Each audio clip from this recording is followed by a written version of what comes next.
ಇವಾಗಿನ AI ವರ್ಡಲ್ಲಿ competition ವರ್ಡಲ್ಲಿ basic ಗೊತ್ತಿದ್ರೆ ನಿಮಗೆ ಯಾವುದಕ್ಕೂ ಬೆಲೆ ಇಲ್ಲ. ನಮ್ಮ ಕನ್ನಡದಲ್ಲಿ ಹೇಳಿದ್ರೆ ತುಂಬ ಜನಕ್ಕೆ ತುಂಬ ಚೆನ್ನಾಗಿ ಅರ್ಥ ಆಗುತ್ತೆ.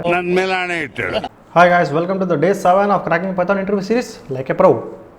ಬನ್ನಿ ಇವಾಗ ಲಿಸ್ಟ್ ವರ್ಸಸ್ ಡಿಕ್ಷನರಿ ಕಾಂಪ್ರಹೆನ್ಷನ್ ಬಗ್ಗೆ ನೋಡೋಣ. ನಿಮಗೆ ಗೊತ್ತಿದೆ ಅಂತ ಅನ್ಕೊಂಡಿರ್ಬೋದು ಲಿಸ್ಟ್ ಡಿಕ್ಷನರಿ ಕಾಂಪ್ರಹೆನ್ಷನ್. ಬರೀ ಇಷ್ಟು ಹೇಳಿದ್ರೆ ಸಾಲಲ್ಲ, ಲಿಸ್ಟ್ ಡಿಕ್ಷನರಿ ಕಾಂಪ್ರಹೆನ್ಷನ್ ಹಿಂಗೆ ಮಾಡೋದು ಅಂತ.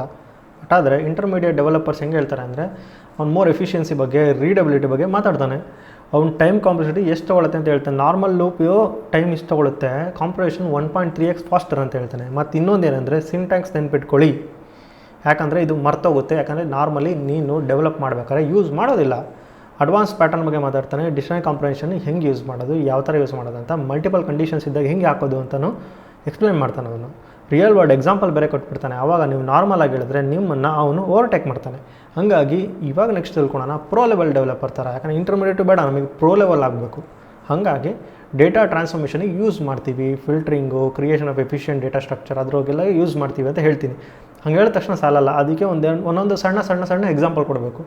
ನೀವೇನು ಗೊತ್ತಾ, ನೀವು ಎಷ್ಟು ಎಕ್ಸಾಂಪಲ್ ಕೊಟ್ಟು ನೀವೇ ಕೇಳಬೇಕು, ನಾನು ಇವಾಗ ಕೋಡ್ ಎಕ್ಸಾಂಪಲ್ ಕೊಡಲ ಅಂತ. ಆ ಕಾನ್ಫಿಡೆನ್ಸ್ ನೋಡೇ ಅವ್ನು ಬೇಡ ಅಂತ. ನಿಮಗೆ ಗೊತ್ತಿತ್ತು ಗೊತ್ತಿಲ್ಲ ಅಂತಲೂ ಅವನಿಗೆ ಗೊತ್ತಿರಲ್ಲ, ಬಟ್ ನಿನ್ನ ಕಾನ್ಫಿಡೆನ್ಸ್ ಮ್ಯಾಟ್ರ್ ಆಗುತ್ತೆ. ಹಾಗಾಗಿ ಈ ಎಕ್ಸಾಂಪಲ್ಸ್ ಎಲ್ಲ ನೀವು ನೋಡ್ಕೊಳ್ಳಿ, ಕಲಿಬೇಕಂತ ನಾನು ಹೇಳ್ತಾ ಇಲ್ಲ ಪರ್ಫಾರ್ಮೆನ್ಸ್ ಬಗ್ಗೆ ಹೇಗೆ ಅಂತ. ಬಟ್ ಇದು ಒಂದು ಸತಿ ನೀವು ಓದಲೇಬೇಕು, ಯಾಕಂದರೆ ನಿಮಗೆ ಬೇರೆ ಪರ್ಸ್ಪೆಕ್ಟಿವ್ ಸಿಗುತ್ತೆ ಹೇಗೆ ಪ್ರೋ ಲೆವೆಲ್ ಡೆವಲಪರ್ ಆನ್ಸರ್ ಹೇಳ್ತಾನೆ ಅಂತ. ಸೀನಿಯರ್ ಡೆವಲಪರ್ ಹೆಂಗೆ ಆನ್ಸರ್ ಹೇಳ್ತಾನೆ ಅಂತ ನೀವು ತಿಳ್ಕೊಬೇಕಾಗತ್ತೆ. ಅವಾಗ ಮಾತ್ರ ನೀವು ಇವಾಗಿನ AI ವರ್ಡಲ್ಲಿ, ಕಾಂಪಿಟೇಷನ್ ವರ್ಡಲ್ಲಿ ಬೇಸಿಕ್ ಗೊತ್ತಿದ್ರೆ ನಿಮಗೆ ಯಾವುದಕ್ಕೂ ಬೆಲೆ ಇಲ್ಲ. ನೀವು ಸ್ವಲ್ಪ ಅಡ್ವಾನ್ಸ್ ಲೆವೆಲ್ ಗೊತ್ತಿರಬೇಕು. ಹಾಗಾಗಿ ಈ ಡಾಕ್ಯುಮೆಂಟೇಷನ್ ಓದಿ, ನಾನು ಇಲ್ಲಿ ಎಕ್ಸ್ಪ್ಲೇನ್ ಮಾಡ್ತಾ ಕೂತ್ರೆ ತುಂಬ ಟೈಮ್ ಹಿಡಿಯುತ್ತೆ. ಡಾಕ್ಯುಮೆಂಟೇಷನ್ ಓದಿ ಅದನ್ನು ಒಂದು ಸೀರೀಸ್ ಮಾಡೋಣ. ನಿಮಗೇನೆ ಕಂಪ್ಲೀಟ್ ಡೀಟೇಲ್, ನಿಮಗೇನಾರ ಯಾವ್ದಾರ ಟ್ಯೂಟೋರಿಯಲ್ಸ್ ಬೇಕು ಅಂದರೆ ಕಮೆಂಟ್ ಮಾಡಿ, ಅದನ್ನು ಟ್ಯೂಟೋರಿಯಲ್ಸ್ ನಾನು 100% ಮಾಡ್ತೀನಿ. ನಾನು ಹೇಗೆ ನಾರ್ಮಲಾಗಿ ನಾನು ಹೆಂಗೆ ಕಲಿತೀನಿ ಅದನ್ನು ನಿಮಗೆ ಹೇಳ್ಕೊಡ್ತೀನಿ. ತುಂಬ ಎಫಿಷಿಯೆಂಟಾಗಿ ಕಲಿಬೋದು. ಯಾಕಂದರೆ ಇಂಗ್ಲೀಷಲ್ಲಿ ಹೇಳೋಕ್ಕಿಂತ ನಮ್ಮ ಕನ್ನಡದಲ್ಲಿ ಹೇಳಿದ್ರೆ ತುಂಬ ಜನಕ್ಕೆ ತುಂಬ ಚೆನ್ನಾಗಿ ಅರ್ಥ ಆಗುತ್ತೆ. ಹಂಗಾಗಿ ಇದೂ ಅಷ್ಟೇ ಫ್ರೆಂಡ್ಲಿಯಾಗೇ ಮಾಡಿದ್ದೀನಿ. ಡಾಕ್ಯುಮೆಂಟೇಷನ್ ನೋಡಿ ಚೆಕ್ ಮಾಡಿ, ಯಾವಾಗ ಏನೇನು ಯೂಸ್ ಮಾಡ್ತೀವಿ ಅಂತ. Pro tips, reference and you as you know already ಕೋಡ್ಗಳು ಕೊಡ್ತೀನಿ, ಎಕ್ಸಾಂಪಲ್ ಕೊಡ್ತೀನಿ. ನಿಮಗೆಲ್ಲದು ಇದ್ದೇ ಇರುತ್ತೆ, ಚೆಕ್ ಮಾಡ್ಕೊಳ್ಳಿ.